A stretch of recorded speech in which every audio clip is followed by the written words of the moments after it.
Hey y'all, let me tell you about Mochi. Mochi is a telehealth platform that connects patients seeking medication-based weight loss treatment with board-certified doctors and dietitians to help them determine the best treatment options to accomplish that goal. Mochi's program is completely virtual, meaning you can access their services anywhere in the United States and you will be meeting with their team online. You deserve doctors that listen. Mochi is dedicated to providing holistic, patient-centered care that prioritizes overall well-being with the goal of transforming how weight management is approached. Mochi Health takes a holistic approach to weight loss that includes visit with board-certified doctors, nutrition consultations, and medications delivered to your door. Science-backed medications including GLP-1s like Ozempic and generic compound versions, affordable and accessible, regardless of insurance coverage. With Mochi, their dietitians work hand in hand with your medication to create personalized nutrition plans that fit your lifestyle. Reach your weight loss goals with science-backed, FDA-approved GLP-1 medications and support from real doctors and guidance from registered dietitians and help with making easy and sustainable changes to achieve results. Y'all have seen this. My wife has done it. My brother-in-law has done it. One of my best friends is doing it. And it really is an amazing process that works. So get started at joinmochi.com and use code RLRC to receive $40 off. That's joinmochi.com and use code RLRC to receive $40 off and let Mochi help change your life. I don't want no jet black woman. Oh, she to me, oh, she to me. I don't want no jet black woman. Oh, she to me, oh, she to me.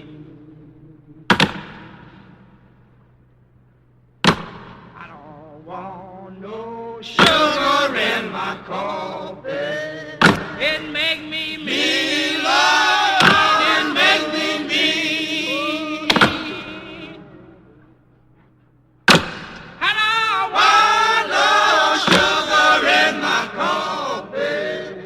It make me mean, Lord, Lord. It make me mean. Warning. Each episode of Real Life, Real Crime, the podcast, will contain descriptions of acts of violence or of a sexual nature and are for people that are 18 years or older. Heed my warning, people. I do not get the facts of these cases off the internet or from some television show. These facts I'm retelling were presented to me by the victims of the crime or the perpetrators who committed the crimes. My descriptions of the crime scenes are what I saw with my own two eyes. If you are going to get offended, turn this podcast off now. Thank you. Hello, everybody, and welcome to this episode of Real Life, Real Crime, the podcast. I'm Woody Overton, your host. Before we get started, once again, I want to give some shout outs and some thank yous. The first thank you is to all of our listeners. And the response is awesome, y'all. Y'all are the best fans in the entire world. We are now right at 14,000 downloads, which is amazing. And our private Facebook page is over 420 members, when just a month ago we had 3. So it's due to y'all, the fans, liking and sharing and promoting us, and we really appreciate it. And the response has been overwhelming. Y'all are awesome, and let's keep it up. Keep sharing and keep posting and watch us grow, right? It's just truly, truly amazing, and we thank you so much. Now, we had a contest on the private Facebook page for who could get the most downloads in a 24-hour period for new members, and we had 3 winners. And the first one is Leslie DeMars, who's Leslie's a good friend of mine, a lifelong law enforcement professional out of Hammond, Louisiana. Leslie, we appreciate you. And second was Celeste Cowart Winkle. Celeste is also a good friend of ours, a family friend, and we really appreciate Celeste. It's awesome. And Mr. Troy Perrett, Perret. Troy Perrett, really appreciate your effort and taking the time to do it, y'all. And it's the little efforts like that are making us skyrocket to the top. So we really appreciate it. And now y'all want to talk about Patreon. We're on Patreon, and we added a new tier level, a $2 tier, which allows you to participate in asking questions to be used in future episodes. And we're starting the Real Talk hotline with me, where all of our Patreon members are going to be given a private number where they can call in and ask questions or give shout outs or complain or whatever you want to say. We're going to call it in and record it, and we're going to work it into the episodes. Of course, we're going to have some more Ask Me Anything episodes, but I'm going to take a few clips every week and just play your voices. So when you call in, tell us where you're from. If you don't want to give your full name, that's fine. But give us a first name at least and where you're from, and we want to hear what you have to say. You could rate the bad guys on the Sphincter scale, or shout out Murder by You, or whatever it is you have on your mind. For our Patreon members, we want you to call it in. We want to hear from you, and we want our other fans to hear from you, and really appreciate it. So check us out on Patreon, and we also have merchandise. The store's up. There's only a few items in now. Car stickers, bumper stickers, magnets, coffee mugs. But we'll have our shirts up this week. And more merchandise as it comes in, we'll be posting it to the store. So y'all check those things out. We appreciate it. And don't forget our private Facebook page. Like I said, it's over 420 members now. And we have the best team of moderators in the world.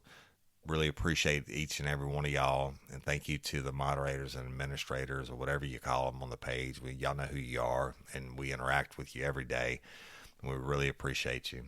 So today we're going to be concluding the series Murder Me Now. As you know, if you've listened to the previous 2 episodes, Gerald Bordelon kidnapped or abducted and raped and murdered and choked to death little Courtney LeBlanc, his stepdaughter, and left her on the riverbank.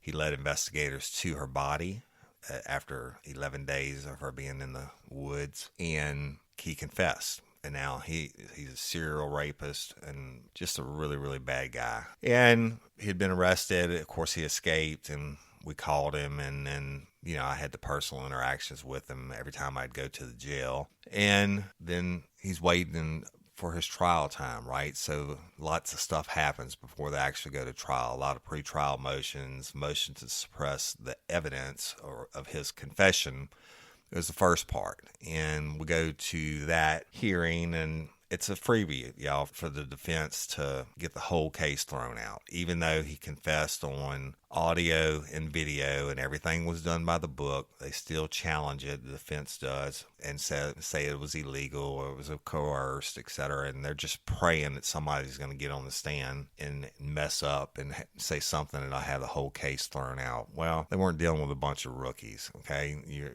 dealing with Jeff Methan from the FBI and Chuck Watts from the Livingston Parish Sheriff's Office and a couple of others, and these guys were on their A game. There was no coercion or anything like that, and so naturally that motion to suppress was denied. So he's sent back to the jail. He waits the next pretrial motion, and this goes on until his jury trial begins in June of 2006. All right, during the trial, it was Gerald Bordelon's defense that Jennifer Locke Bordelon, his wife, or now estranged wife, Courtney's mother, actually killed Courtney, and that she put the body down by the river, and he was innocent, and he was just taking the blame for her so she didn't have to go to prison. and that she showed him where the body was and all this. It's a bunch of bullshit. We all know it now. I'm not saying that Jennifer Borderline's not culpable because she knew he was a sex offender, etc., a violent sex offender, and she still chose to date him and then marry him and give him access to the kids. And then Courtney's older sister reported that Gerald molested her, and then Courtney reported it, and Jennifer moved Courtney to Livingston Parish to avoid further investigation. And she tried to lie and say that she did it and separated from Gerald. We know that's not true because the week before, Borderline kidnapped and murdered Courtney. He was electrocuted in the house while doing some electrical work. And like I told you before, Courtney actually called 911 and gave him CPR and kept him alive until the medics got there. So his whole defense, mom murdered her, left her by the river, and he was innocent. He just was taking the blame for her so she wouldn't get in trouble, and because he loved her and yada yada, whatever. Bullshit. Okay, and everybody saw through it. The jury comes back, unanimous verdict of guilty in almost no time. And then they start the sentencing phase of the trial, in which Gerald Bordelon had a chance to offer some mitigating circumstances. Now, by sentencing, I mean the life and death part of the trial. The jury was instructed that they were going to have to vote on whether or not to put him to death, because he was convicted of the first-degree murder of Courtney LeBlanc, which was the kidnapping and /rape murder at the same time, the aggravating circumstances that make it first-degree murder. And he decided not to put on any type of defense in the death penalty part, right? He just didn't want to do it. So the prosecution tells about how horrific crime is. Then they're able to tell for the first time about all his prior sex convictions and the kidnappings that he had done before, and his long history of just being a really, really bad guy. And he puts on no defense on that part of the trial, and the jury retires, and they come back in less than 45 minutes, and the sentence is death. So Gerald Bordelon just sat there when they said death, and he was pretty stoic. He didn't cry. He didn't get mad. He didn't do anything in the courtroom. He just sat there, and they took him into custody or handcuffed him up and getting ready to bring him to the jail. Now, it so happened I was in the hallway when they were moving him through, and this is where we get the title for the series. I saw him, and I say Borderline, and he had his head kind of down, his hands cuffed behind him, his heavy security on him. He said, "They can just murder me now." He said, "They can go ahead and kill me." He said, "I'm not fighting the death penalty. They can murder me now. I want them to murder me now." That's all he kept saying over and over again. Just murder me now. I'm not sitting on death row. So that's what he said, and he meant it. So he's housed back at the jail, and it's the formal sentencing date for the death penalty was on November the 6th of 2006. And Gerald Bordelon shows up to court to be sentenced by the judge. Even though the jury comes back and says death penalty that day, they still have to have a formal sentencing day, right? So everybody's there, the media, etc., to hear the judge say you're going to be sentenced to death. And Bordelon shows up, and I told y'all that he was smart, and it fits in with the profile, the type of serial preferential predator that he is, that every one of them are highly intelligent. It doesn't mean they're formally educated, it just means they're highly intelligent. But he shows up and he wants to file a motion, and that motion was to waive the direct appeal. He asserted his right to waive the direct appeal and any subsequent post-conviction proceedings, and he asked the trial court judge to put it on the record that his appeal in the court was solely for the purpose of waiving all other appeals for the death penalty. Bordelon said, "I don't think I'm wrong. According to what the Louisiana Code of Criminal Procedure states, the right of an appeal provided by the capital defendants in the Louisiana Code of Criminal Procedure is just that. It's a right. Rights can be waived, just like I had the right to remain silent throughout the whole trial, just like I had the right not to put up." Hey, y'all. You want to set your child up for success? Is your child struggling with a specific subject or need help with the subject? Is your child ahead, not getting challenged enough in class? Well, IXL Learning is an online learning program that enriches your homeschool curriculum. It offers practice in math, English, language arts, science, and social studies while adapting to each child, meeting them where they are. Plus, IXL encourages students to become curious and empowers them to choose how to learn. Look, we homeschool our son. No doubt about it. He's more of a visual learner, and we use IXL, and Cindy teaches him, and there are so many different benefits to the program. It adapts to exactly what he needs in different areas. So IXL is the perfect supplement to your homeschool curriculum. IXL offers interactive practice problems, educational games, lessons, and video tutorials for every topic you're teaching at home. It's easy to use, time-saving. Everything on IXL is organized by grade, subject, topic, and subtopic, making it simple to find activities for the exact skills you're covering. IXL offers instant feedback and explanations of new topics as kids use the program. Kids can explore any topic in any grade level.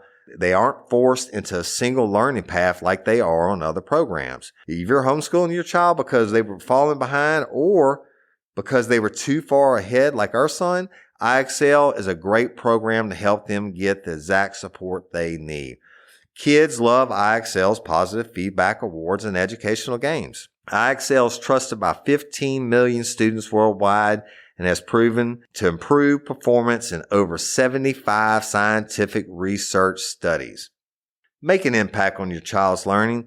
Get IXL now. And Real Life Real Crime listeners can get an exclusive 20% off IXL membership when they sign up today at IXL.com/today. Visit IXL.com/today to get the most effective learning program out there at the best price. And don't forget, Real Life Real Crime listeners get 20% off. Y'all, we really do use this product, and it's been a godsend. Hey, ladies. Are you feeling overwhelmed by hormonal changes?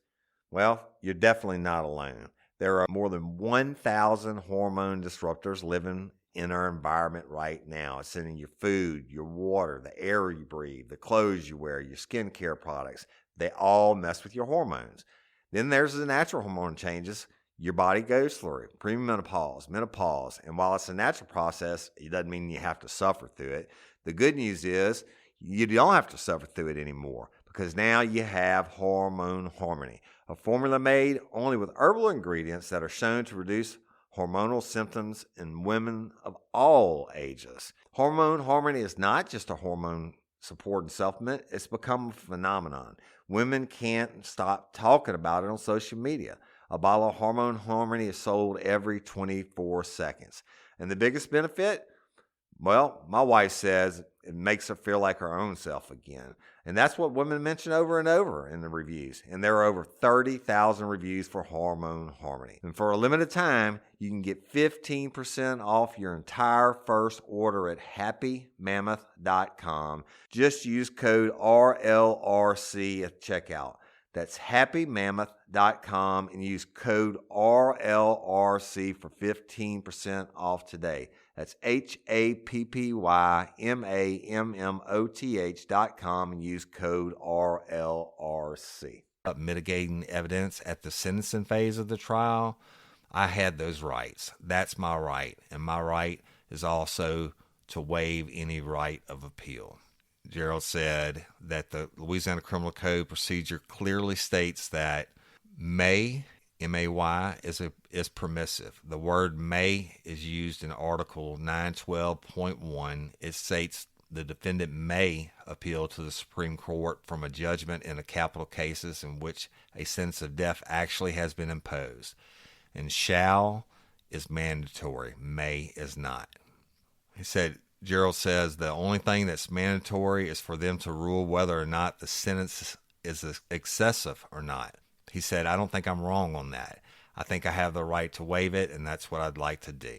Now, y'all, this is unheard of in the state of Louisiana. since the death penalty had been reinstated in the 70s, nobody had ever waived their right to appeal for the execution. I mean, he wanted it to be done and to be done as soon as possible. So, and I told you in previous episodes about how it costs so much more to put a person to death in the state of Louisiana than to house them, and that's because of the cost of appeals. And it averages 18 to 25 years that they sit on death row, and they go through appeal after appeal after appeal, and the families continue to suffer. And, it's expensive. It's, a waste of time, in my opinion. I think they should all get a basic review of the case and then just be executed. And I guess I'm just hard like that. Well, you know what? The only ounce of respect I ever had for Gerald Bordelon is him saying, hey, you know what? You can go ahead and murder me now. I don't want to wait. I'm waiving all my appeals. But the kicker of that is the state of Louisiana starts to fight Gerald Bordelon on whether or not he can waive his right to appeal. Now, can you believe that? They spent the next almost 4 years fighting in court to say that Gerald Bordelon didn't know what he was doing or what have you, that he couldn't waive his right to appeal. Now, what the hell is this? I mean, I don't understand that. Just you tell me, you explain it to me. You get a death penalty conviction on a guy, and it comes back unanimous. And for the first time ever, you have a guy who says, you know what? Murder me now. I don't want to sit on death row. But then you're going to, as the state of Louisiana, you're going to fight to prolong it anyway. I mean, to say that he can't waive his appeal. So, I mean, it's a big deal. They went through like sanity hearings. He had to be interviewed by shrinks, and they had to say that, he was cognizant, he knew what he was doing. He ended up with Jill Kraft, who is probably the top civil rights attorney, if you will, in the state of Louisiana.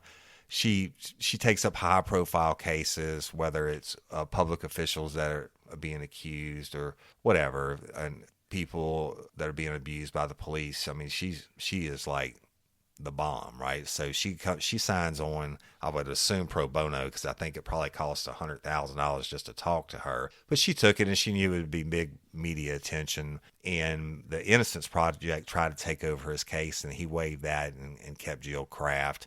And they fought the appeals process, or the state of Louisiana trying to deny him his right to waive the appeals process. And anyway, it went on for almost 4 years from the time that they sentenced him. And the judge did sentence him to die by lethal injection at the Louisiana State Penitentiary at Angola. And so he was shipped to Angola as a DOC, Department of Corrections inmate, as he should be. And he was put on death row during these years. Now, if you remember in episode 1, I told you there was a serial killer, the most infamous serial killer Louisiana's ever had, active at the same time that Courtney went missing. And, well, guess what? We called him too, and he was on death row. And it turns out he had the cell next to Gerald Bordelon's, and his name was Derek Todd Lee. And this dude was a true bad guy. The difference between him and Gerald Bordelon is Derek Todd Lee was way more violent. He would break into women's houses and kidnap them and abduct them, beat the shit out of them, and rape them and dump their bodies in the bayou or the Chaffalot Basin in the swamp. He got away with it for a while before he was caught. And we'll talk about him in another episode later on. But Derek Todd Lee, the FBI had done a profile on him, and they got it wrong because he was a black guy, an African American. And so during that whole time when Courtney was missing, et cetera, everybody was looking for this white guy, and it turned out he was black, which it is rare to have a black serial killer. But regardless, he was caught through DNA, and basically his cell was next to Gerald Bordelon's. Now, if there's any street justice in the world, if you will, they said, and I have it from a reliable source that worked at Angola on death row, said that Gerald Bordelon got absolutely tortured by Derek Todd Lee every day. All right, so talk about the mentality of it. Derek Todd Lee would call Gerald Bordelon a chomo and say things like, "You're a little bitch, child murderer," and what kind of a bunch of bad stuff. He would tease him and ride him all day, every day, and pick on Bordelon. And remember, it doesn't matter what you do to get in prison. Even prisoners hate, or convicts hate, child molesters. But a child molester who kills a kid, not only rapes a kid or molests a kid, but you kill one, you're the lowest of the low. So from the years that he sat on death row, they messed with him every day. I mean, they gave him hell, and well, I mean, rightfully so.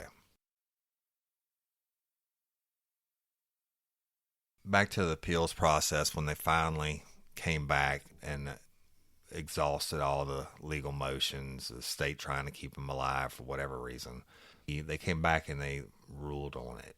And the final ruling was where Jill Kraft had argued that Gerald Bordelon persisted in his desire to waive his appeal, and the reasons why he wished to terminate any appeals of his conviction and sentence, namely that he is guilty of the crime of which he has been convicted, that he has no desire to prolong the pain he has inflicted on the victim's family and his own family, and that he would commit the same crime again if ever given the chance. And so the court comes back and then said, with respect to the defendant's capacity to make a knowing and intelligent waiver of his appeal, and the ultimate result in this case, that death is the appropriate punishment of the defendant for his crime. For the reasons that follow, we grant the defendant's motion and dismiss the appeal. That's the appeal by the state of Louisiana. And before we go on to the execution part, I want to read you one last thing that Gerald Bordelon said. This is what he was telling the shrinks during that process when they had to find him legally sane enough to want to die. And he testified and freely conceded that he had committed the crime, and that for the death of his stepdaughter, he deserved the death penalty, and that if he succeeded in overturning his conviction and setting himself free, there was a 99.9% sure possibility he would commit a similar crime again. "Look at my record," he told the psychiatrist. "It got worse and worse every time." And he told him that the death sentence would give Jennifer Bordelon's family some peace, and that if he did appeal and was granted either a new sentencing phase or a new trial, a lot of things that happened before would happen again. His family might have to testify. His ex-wife's family might have to testify. He said that he understood that the first penalty phase, was stressful enough for them, and he didn't want them to go back through that again. He understood the high-profile nature of his case and the stress it caused. He guaranteed that if he got out, he would do it again. He felt like it was futile to put everybody back through the same situation and cause more stress to his family, when he really believes that, in all likelihood, he would kill again. It's crazy, y'all. The shrinks came back and diagnosed him as a sexual sadist and antisocial personality.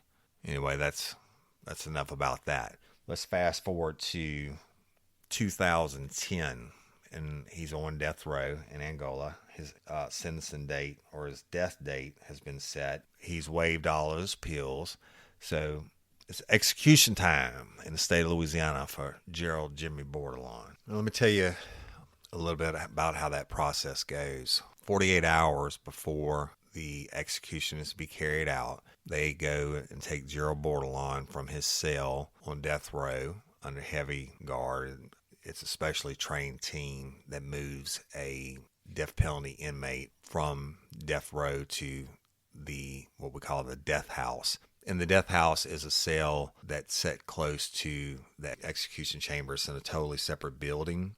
So they move him, and when they're taking him out of the cell, they're giving him hell, right? Normally, when a fellow death row inmate goes to the death house, they get some show of support from the other people they've spent all the years on death row with. Well, not Gerald Bordelon.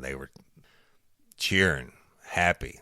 Child molesting, raping bitch, burning hell, and everything that you could think of, right? They were really giving it to him one good last time. And Bordelon is moved to the death cell and then begins the process of, he's put on suicide watch. Actually, they have somebody sitting there monitoring him for the entire time. Once he's moved over there, he will have human eyeballs on him at all time. And I'm not talking about just a camera. The camera's on him also. But literally somebody sitting in front of the cell, which is pretty much stripped of everything that he could harm himself with. At that last minute, they want to make sure he doesn't kill himself and, I guess, take away the state's execution plans, if you will, right? We want to make sure you don't kill yourself at the last minute because we want to kill you. So he's moved over, and the day before the execution, Warden Burl Cain, who's a great guy, really instrumental in turning around the bloody Angola, is what they used to call it, the worst prison in the United States, but he made a whole lot of reforms, and he's a Christian man, really did care about every one of the executions he presided over, etc. But he let Bordelon make 2 phone calls the night before the execution. Now, one of the phone calls was to the lady who dropped Courtney off at her house that night, that she stayed home alone when her mother was at the hospital. And the next morning is when Bordelon came in and kidnapped her. And Bordelon basically told the lady, now, this lady was not on his regular visiting list, so Burl Cain, the warden, had to approve this, and Burl Cain listened in on the phone call to make sure Bordelon wasn't doing anything twisted. Hey, y'all, let me tell you about Gobble. All Gobble meal kits are pre-prepped. That means less work for you and less waste in your kitchen. Their meal kits include everything you need so you can save time at the store or just skip that trip entirely. I got the box in and I had 3 different meals. I had a Kung Pao chicken, crispy fish tacos, and a beef bourguignon, however you say it. But let me tell you about the classic beef bourguignon. Look, it came with beef pot roast and a beef broth concentrate, red wine demi-glace, cremini mushrooms, cipollone onions, mashed potatoes, baby carrots, and rosemary thyme butter. It was so easy to make. Literally like 15 minutes it took Cindy. And let me tell you something, and all the dishes were fire, but this thing was like a taste explosion in my mouth. It's just unreal. We've got to spend more time together and more time doing the things we love because everything came in this one single box right to my door. So see what a difference Gobble will make for your household. Right now, they're offering my listeners a fantastic limited time deal. You get $120 off across 4 boxes plus free shipping and free cookies. And let me tell you, those cookies, I ate one that was sin baked and it was delicious. Go to gobble.com/real life. That's GOBBLE.com/real life for $120 off your first 4 boxes. This offer is not available on the home site, so don't miss out. This is genius. It's taste explosions in your mouth like you never had. Spark something uncommon this holiday with just the right gift from Uncommon Goods. The busy holiday season is here, and Uncommon Goods makes it less stressful with incredible hand-picked gifts for everyone on your list, all in one spot. Gifts that spark joy, wonder, delight, and that's exactly what I wanted feeling. Hey, y'all, I ordered a super cool piece. It's a candle with a sculpture of LSU's Tiger Stadium on top of it. And each officially licensed laser cut wooden replica features up to 4 layers of detail, creating a bird's eye view of a specific football field, seating section, and more. And every label includes your stadium's name, the team's logo, and school location. And it has a coconut, soy, vegan wax infused with sandalwood smell that creates tailgates and touchdowns scent profile, reminiscent of game day. It's invigorating like fresh cut grass and nostalgic like smoke from a pre-game grill, and calming like the crisp autumn air of a new semester on campus. Y'all, I love it. I have it at the base of my TV and I'm ready to watch the Tigers play on Saturday night, right? Uncommon Goods. Look, when you shop at Uncommon Goods, you're supporting artists and small independent businesses. And many of their handcrafted products are made in small batches. So shop now before they sell out this holiday season. Uncommon Goods looks for products that are high quality, unique, and often handmade or made in the U.S. They have the most meaningful, out of the ordinary gifts anywhere. They even have gifts you can personalize. From holiday hosts and hostess gifts to the coolest finds for kids, to hits for everyone from the book lovers to diehard sports fans. Uncommon Goods has something for everyone, not the same old selections you can just find anywhere. And with every purchase you make at Uncommon Goods, they give $1 to a nonprofit partner of your choice. They've donated more than $3 million to date. So to get 15% off your next gift, go to uncommongoods.com/RLRC. That's uncommongoods.com/RLRC for 15% off. Don't miss out on this limited time offer. Uncommon Goods, we're all out of the ordinary. Bordelon told the lady, he said, listen, it wouldn't matter if you had taken her to your house that day like you were supposed to. He said, I would have killed her and raped her at some point. He said, I had it on my mind. I had planned on doing it. I was going to do it. He said, so quit beating yourself up about letting Courtney stay there by herself. He said, because it wouldn't have mattered if you'd have dropped her off or if she'd have spent the night at your house that night. I would have got her another day. I mean, he plainly, unashamedly admits that his sole intention was to at some point rape and murder Courtney LeBlanc. And Burl Cain let him make another phone call to someone.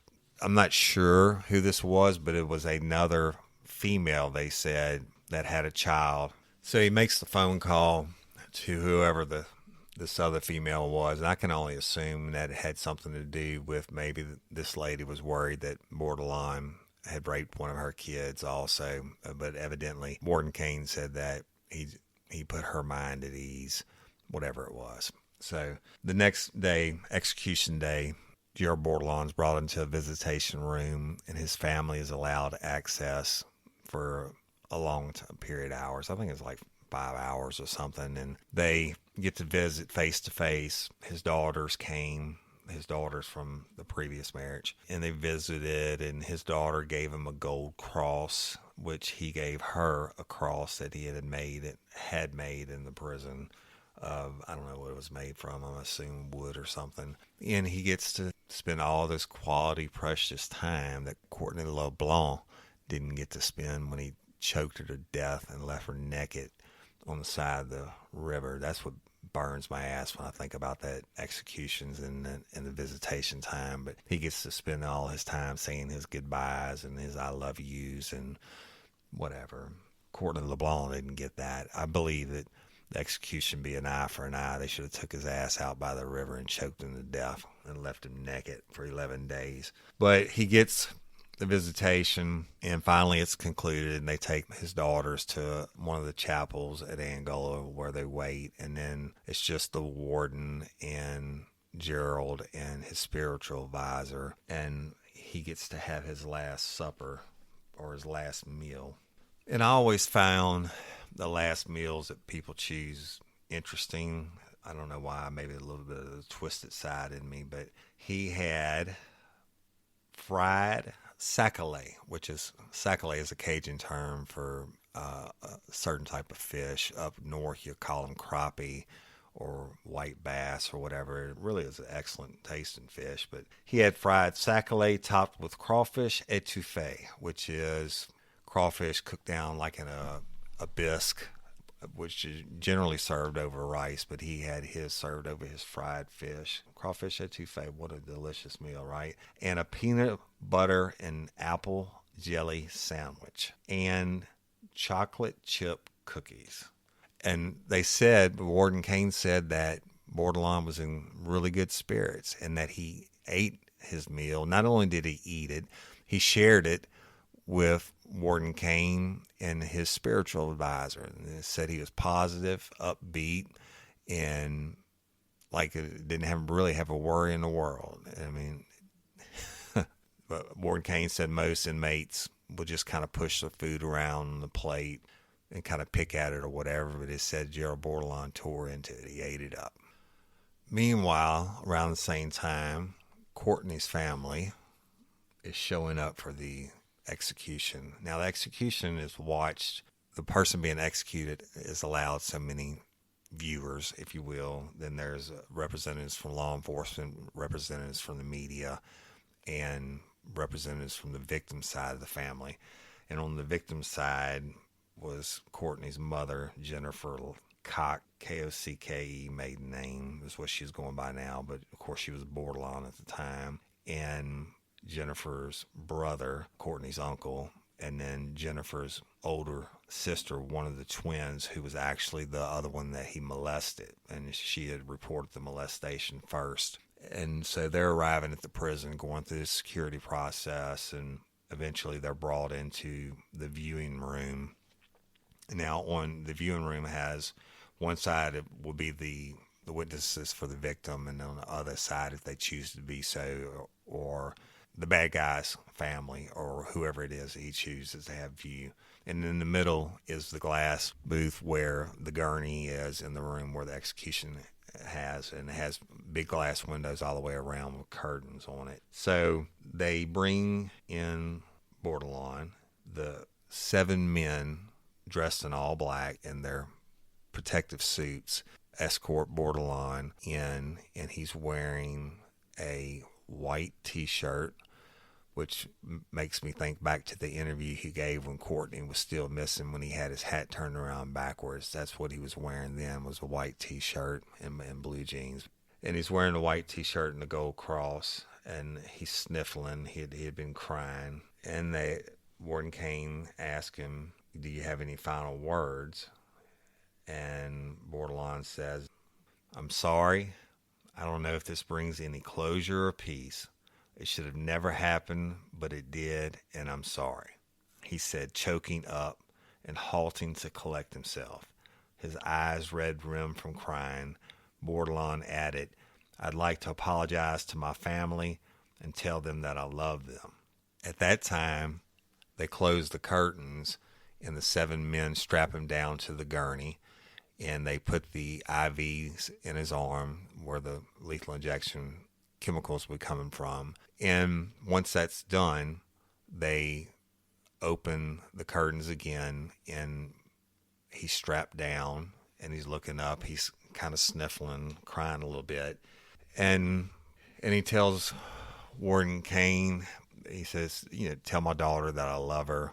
And then, you think, well, this is it, and maybe he found Jesus. He's wearing the gold cross, and he's saying he's sorry and everything. But then, at the last second, he looks over through the glass at Courtney's sister, the one he molested, and I guess he just couldn't help himself. The devil rose up in him, because then he starts to say her name and ask her to look at him. He wants her to look him in the eyes. He said, "Look me in the eyes. Look at me. Look me in the eyes." And she wouldn't do it. She said she held her head down. She said she wasn't going to give him that. As they're pushing the lethal dope into his veins, the last thing he does on the face of this earth is try to get one of his victims to look at him in the eyes. And as he's dying, that's what he's saying. He's trying to assert control one more time over one of his victims. That's how I take it. I mean, why not look at your own family while you're taking your last breath? But no, he couldn't help himself. The sadist in him, the devil in him, wants to just reach out and take control one more time of that young lady who he molested. But she didn't give it to him. She said she held her head down and would look him in the eyes. And then they said he took a deep breath along, and then he died. At 6:32 p.m., Warden Kane pronounced Gerald Bordelon dead and said, "We now send his soul to his final judgment." And that's true. And I believe, probably, not one to sit in judgment on anybody, but I believe that when that evil came out of him in the last second, when the dope's being pushed into his veins, he's trying to reassert control over the victim, that the true colors show through. right? I mean, he's literally dying trying to reach out, and he just can't help himself. So I believe personally that when he passed, the fires of hell burned a little bit brighter that night, but it is what it is. So one more footnote to the story is everybody leaves, and then they come in and they bag his body, etc. And the pathologist, the doctor, has to sign off on the death certificate. In Louisiana, as in every other state, when the state executes an inmate, they have to put a cause of death, just like everybody else's death certificate, whether it's natural causes or whatever it may be. They have to list a cause, and the cause of death listed on Gerald Bordelon's death certificate is homicide. That's right.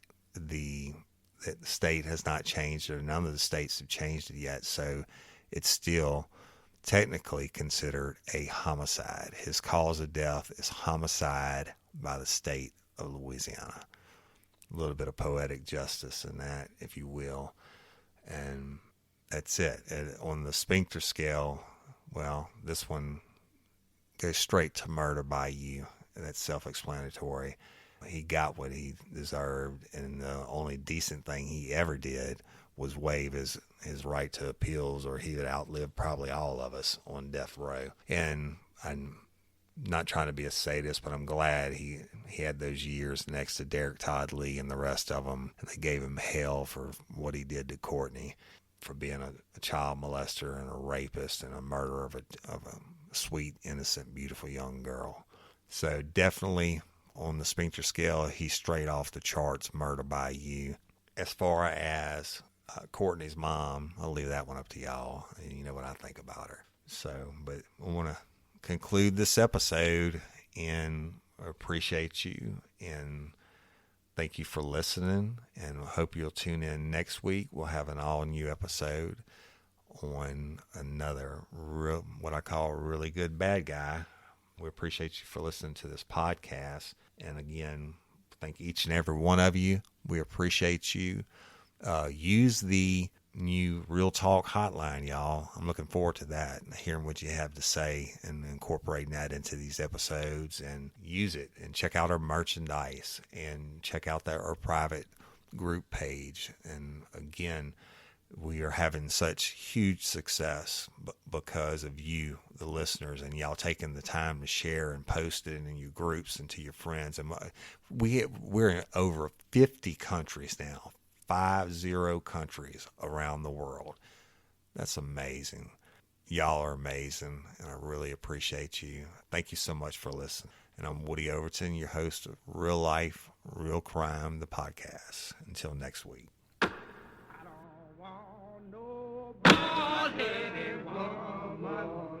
Oh, she do me love, oh, she do me.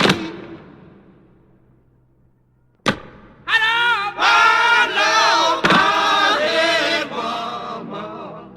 Oh, she do me, Lord, oh, she do me. Oh, now. It's simple math. Tim Hortons 2-3-4 menu fills your mornings without emptying your pockets. $2 gets you a hot coffee or a classic bagel. $3, try a sausage and cheese English muffin or 2 classic donuts. And for $4, enjoy an egg and cheese croissant or an iced cap. Do the math. It all adds up to delicious deals. Only at Tim's. The Tim's 2-3-4 menu is available until 2 p.m. at select Columbus, Ohio restaurants. Terms apply.